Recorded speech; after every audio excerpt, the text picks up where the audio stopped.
ત્યારે રામ પ્રભુએ પણ કહ્યું કે હે સુગ્રીવ, મેં તો મારું દુઃખ તને કહ્યું, પણ તું અહીંયા ઋષ્યમુખ પર્વત ઉપર શા માટે રહે છે? તું પણ તારી કહાની જે કંઈ હોય એ મને સંભળાવ. અને એ વખતે સુગ્રીવ કહેવા લાગ્યો છે કે હે મિત્ર, એની પાછળ તો બહુ મોટી કથા છે, પણ સંક્ષેપમાં ટૂંકમાં તમને સંભળાવું કે એકવાર એક માયાવી રાક્ષસે મારા ભાઈ વાલીને લલકાર્યો. એટલે વાલી એની સાથે યુદ્ધ કરવા માટે ગયો, હું પણ એની સાથે ગયો, અને રાક્ષસ છે ને મેદાન છોડીને ભાગી ગયો. વાલી ગદા લઈને એની પાછળ દોડતો જાય છે. ચાલતા ચાલતા એ રાક્ષસ એક ગુફામાં પ્રવેશ કરી ગયો. વાલી પણ જવા તૈયાર થયો. મેં મારા ભાઈ વાલીને રોકવાના ઘણા પ્રયત્ન કર્યા, પણ વાલી છે ને એ કોઈનો વાર્યો વરે એવો નતો. એને કોઈ લલકારે એટલે પછી વાલીને કોઈ રોકી ન શકે. વાલીએ જતા જતા કહ્યું કે હે સુગ્રીવ, 15 દિવસ સુધી તું મારી રાહ જોજે. જો 15 દિવસમાં હું ન આવું ને તો તું પાછો કિષ્કિંધા જઈ અને રાજ્યનો કારભાર સંભાળી લેજે. આમ કહીને વાલી ચાલ્યો ગયો. એક પછી એક દિવસ પસાર થતા 15 દિવસ તો પસાર થઈ ગયા, પણ વાલી આવ્યો ને. છતાંય મેં રાહ જોઈ. 16, 17, 18, 20 એમ કરતા કરતા એક મહિનો પૂરો થયો, છતાંય પણ વાલી ના આવ્યો ને. મહિના પછી એક રુધિરની ધારા, લોહીની ધારા એ ગુફામાંથી બહાર આવી. મને થયું કે મારા ભાઈને એ રાક્ષસે મારી નાખ્યો હશે. એટલે મેં એક મોટી શિલા હતી એના વડે પર્વતની આ ગુફાનો દરવાજો બંધ કરી દીધો અને પાછો આવ્યો કિષ્કિંધા. અને 1 મહિનાથી રાજા વિનાની પ્રજા ઉદ્ધત બનેલી જોઈ મંત્રીઓએ આગ્રહ કર્યો, એટલે કિષ્કિંધાની ગાદીનો મેં સ્વીકાર કર્યો અને હું રાજ્ય બરાબર ચલાવતો હતો. ને થોડાક દિવસ થયા ત્યાં તો પાછો વાલી જીવતો આવ્યો અને સીધો આવીને મારા ઉપર તૂટી જ પડ્યો કે તે મને મારી નાખવા માટે જ ગુફાનો દરવાજો બંધ કર્યો, કે તારા મનની અંદર આ લાલચ હતી રાજ્ય હડપ કરવાની. એમ કહીને મને મારી તગડીને રાજ્યમાંથી કાઢી મૂક્યો. એટલે હું મંત્રી સહિત આ ઋષ્યમુખ પર્વત ઉપર રહું છું. આમ વાત કરી અને એ વખતે ભગવાન રામે કહ્યું કે હે મિત્ર, સાચો મિત્ર એ જ કહેવાય જે પોતાના મિત્રના દુખે કરીને દુખી થાય છે. અને ભગવાન રામ પોતાનું મોટું દુઃખ હતું એને ભૂલી ગયા અને સુગ્રીવના દુખે કરીને દુખી થયા છે. નિજ દુઃખ ગીરી સમરજ કરી જાના, મિત્ર હિ દુઃખ રજ મેરુ સમાના. સાચો મિત્ર કેને કહેવાય? રામાયણ બતાવે પોતાનું દુઃખ ભલે ને પર્વત જેવડું હોય છતાંય એને રજ જેટલું કરીને માને, પણ મિત્રનું દુઃખ જો રજ જેટલું હોય ને તો એને બહુ મોટો માની અને એ મિત્રનું દુઃખ દૂર કરવાનો પ્રયત્ન કરે. આ સાચો મિત્ર છે. ભગવાન રામ કહે, જો ના મિત્ર દુઃખ હોહિ દુખારી, તિનહિ બિલોકત પાતક ભારી. જે પોતાના મિત્રના દુખે કરીને દુખી નથી થતો ને એને તો બહુ મોટો પાપ રૂપી દોષ લાગે છે. માટે હે મિત્ર, હું પણ પ્રતિજ્ઞા કરું છું કે વાલીને મારી અને તારી પત્ની હું તને અપાવીશ. પણ સુગ્રીવને ભગવાન પર વિશ્વાસ ના આવ્યો. એણે કહ્યું કે હે પ્રભુ રામ, તમે વાલીને તાકાતને હજી જાણતા નથી. વાલી બહુ શક્તિશાળી છે. અરે વાલીને એવું વરદાન મળેલું છે કે એની સામે કોઈ યુદ્ધ કરવા માટે આવે ને તો સામલા વ્યક્તિની અડધી શક્તિ આપોઆપ વાલીમાં ચાલી જાય. હવે એને કોણ જીતી શકે? વાલીમાં પોતામાં જે બળ અને શક્તિ છે એ તો રહે જ, પણ સામે જે આવ્યો એનું અડધું બળ ઓટોમેટિક વાલીમાં આવી જાય. તો એ વ્યક્તિ અજય કહેવાય. એના માટે તો એને તમે કઈ રીતે જીતી શકશો?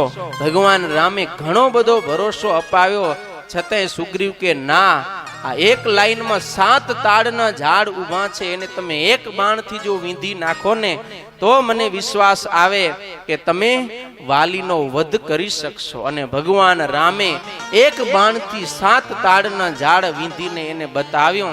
ત્યારે સુગ્રીવને ભરોસો આવ્યો. ભગવાન રામે કહ્યું કે જા અને વાલીને તું લલકાર. અને એ સુગ્રીવ આવ્યો છે કિષ્કિંધામાં, વાલીને લલકાર્યો. વાલી પણ હાથમાં ગદા લઈને યુદ્ધ કરવા માટે ગયો. બંને ભાઈઓ વચ્ચે ભયંકર દ્વંદ્વ યુદ્ધ થયું. ભગવાન રામ ઝાડની પાછળ ઊભા રહીને જોતા હતા, પણ ભગવાન રામ ધનુષ પરથી બાણ છોડે પણ વરે અટકી જાય, વરે તૈયાર કરે ને વરે અટકી જાય. અને આ બાજુ સુગ્રીવ રાહ જુએ કે ક્યારે મારું રક્ષણ કરે. પણ એવામાં તો વાલી એક ગદાનો પ્રહાર કર્યો ને સુગ્રીવના ભૂકા બોલી ગયા ને રણ મેદાન છોડીને ભાગ્યો સીધો રામના ચરણમાં અને કહેવા લાગ્યો કે વાહ મિત્ર વાહ, જોઈ તારી મિત્રતા, મને તે મોતના મુખમાં ધકેલીને પાછળથી આવું કર્યું. અને એ વખતે ભગવાન રામ કહે, અરે મિત્ર, મારા ધનુષ પર તો બાણ તૈયાર જ હતું, તો છોડ્યો કેમ નહીં?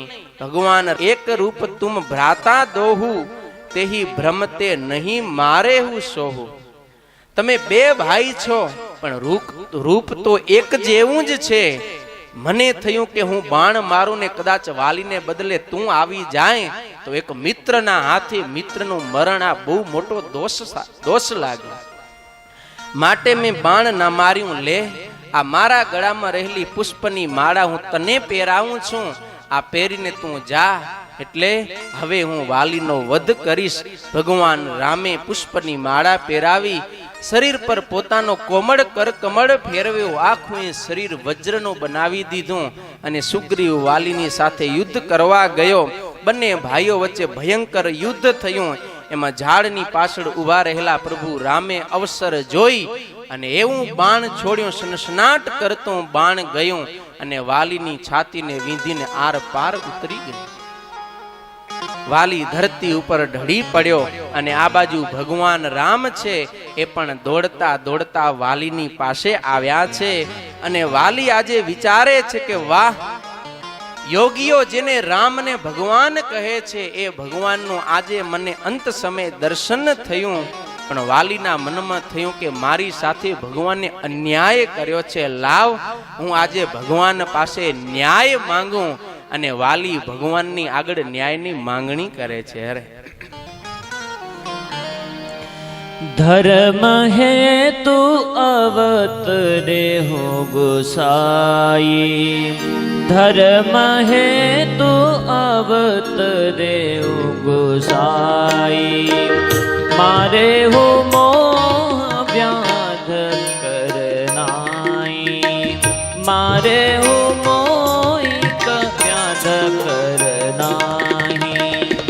धर्म हेतु अवतरे हो गोसाई, धर्म हेतु अवतरे हो गोसाई.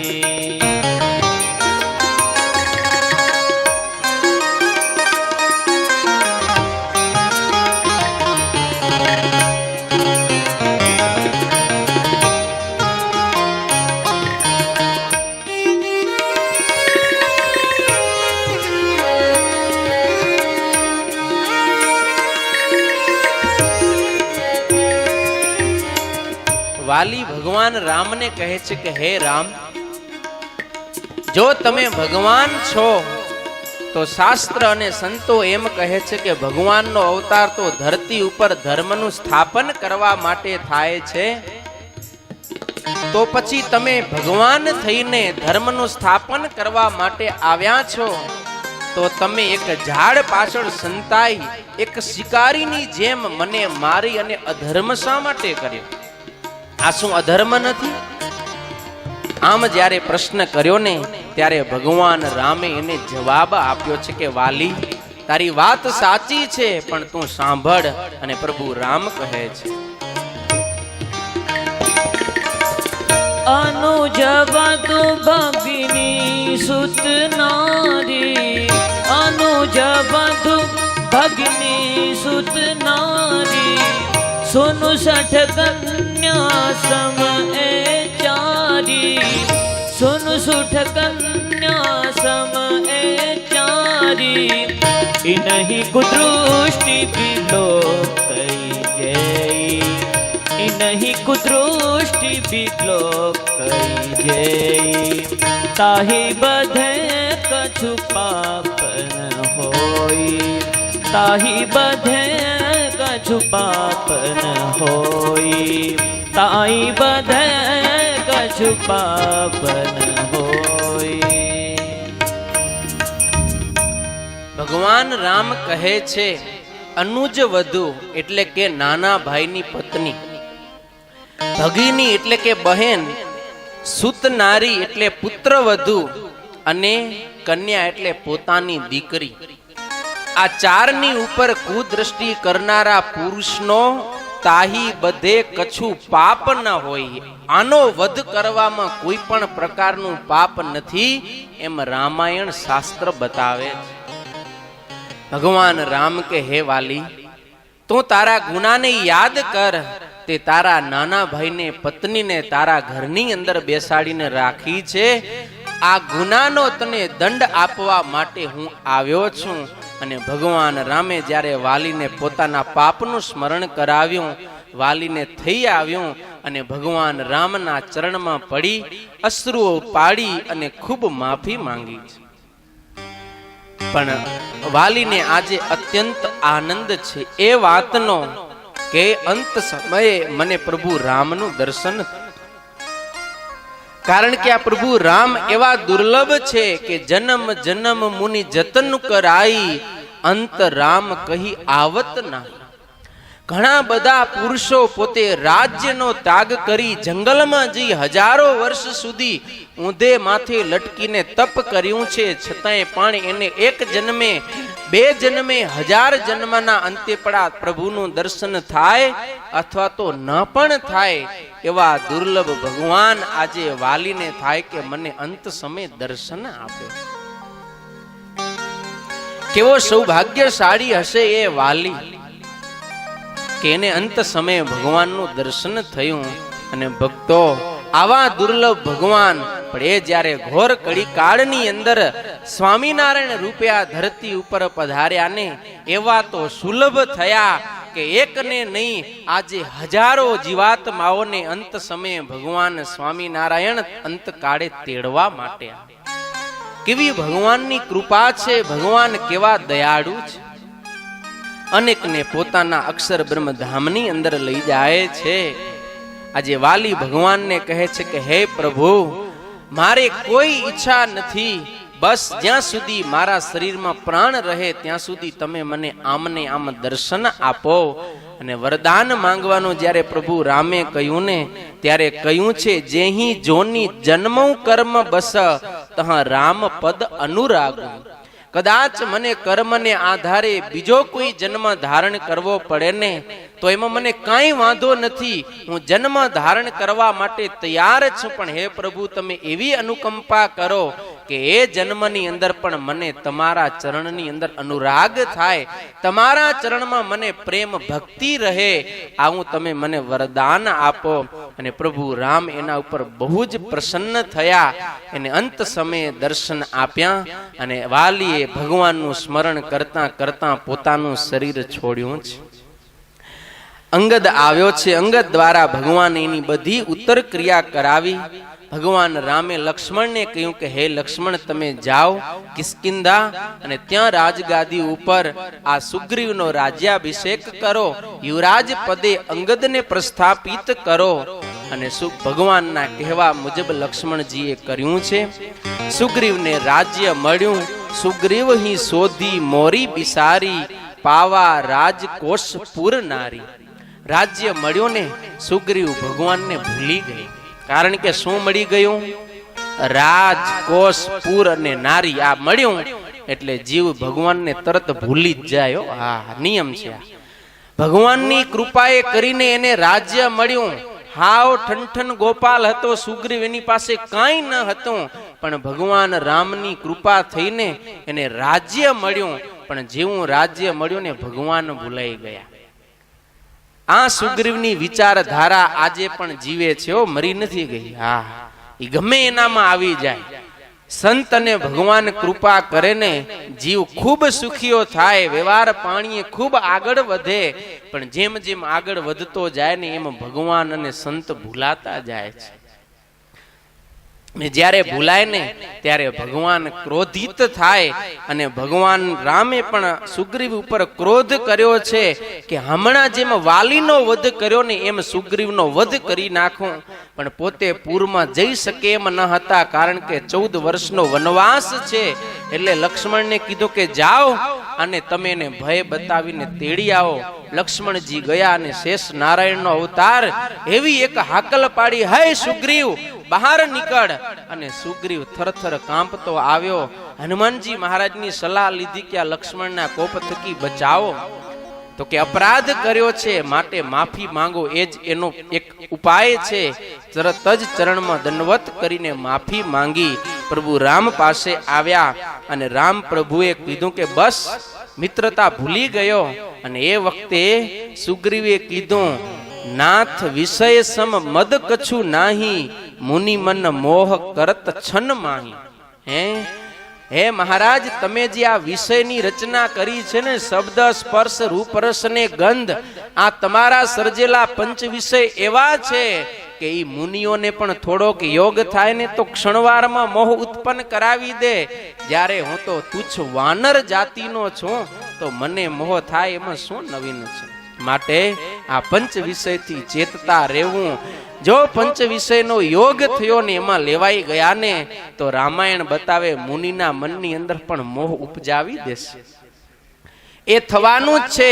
મોટાઈ ઈ છે કે એના થકી જે બચે, મહાન એ બને છે કે એને જે ત્યાગે, એના ઉપર જે વિજય મેળવે ને એ મહાનતા છે, એ સંતનું સંતત્વ છે.